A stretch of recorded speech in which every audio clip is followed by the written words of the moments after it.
ఆంధ్రప్రగతి గ్రామీణ bank head ఆఫీసును Kadapa నుండి అమరావతికి మార్చడాన్ని భారత కమ్యూనిస్ట్ పార్టీ తీవ్రంగా ఖండిస్తూ ఉంది, వ్యతిరేకిస్తూ ఉంది. తక్షణము ప్రభుత్వం యొక్క ఆలోచనను ఉపసంహరించుకోవాలని డిమాండ్ చేస్తూ ఉంది.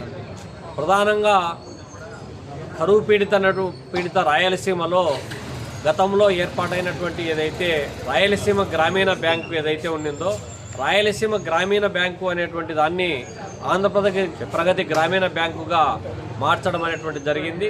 దాన్ని తర్వాత ఇప్పుడున్నటువంటి ఆంధ్రప్రగతి గ్రామీణ బ్యాంకును కూడా ఏకంగా ఈ రాయలసీమ కేంద్ర బిందువు అయినటువంటి కడప నుంచే తీసుకొని పోయి అమరావతిలో పెట్టడం అనేటువంటిది అన్ని సెంట్రలైజ్డ్ విధానం అనేటువంటిది సరైంది కాదు. ఇప్పటికే గతంలో కూడా అనేక మంది చెప్తా ఉన్నారు, అభివృద్ధి అనేది వికేంద్రీకరణ జరగాలి, జరగకపోతే మళ్ళీ ప్రాంతీయ అసమానతలు ఏర్పడతాయి, ప్రాంతీయ ఉద్యమాలకు ఆజ్యం పోసినట్లు అవుతుంది అనేటువంటిది పదే పదే చెబుతూ ఉన్నప్పటికీ కూడా పాలక ప్రభుత్వాలు పెడచెవిన పెట్టి ఈ విధమైనటువంటి వైఖరి తీసుకోవడం అనేటువంటిది సరైంది కాదు. ఇప్పటికే ఎంఎస్ఎంఈ టెక్నాలజీ సెంటర్ను మంగళగిరికి మార్చారు. తర్వాత ఇక్కడ ఉన్నటువంటి ఏపీఐఐసి కేంద్రాన్ని ఇంకొక కేంద్రానికి మార్చారు.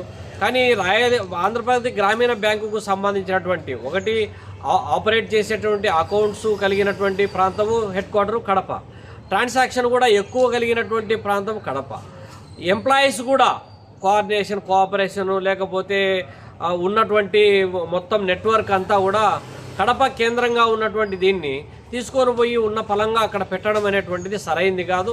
ఇంకా ఏదైనా ఉంటే ఇంకా కొన్ని సంస్థలు ఇక్కడ పెట్టాలి తప్ప ఈ ఉన్నటువంటి దాన్ని కూడా తీసుకొని పోవడం అనేటువంటి సరైన వైఖరి కాదని చెప్పి ఈ సందర్భంగా చెప్పదలుచుకున్నాం.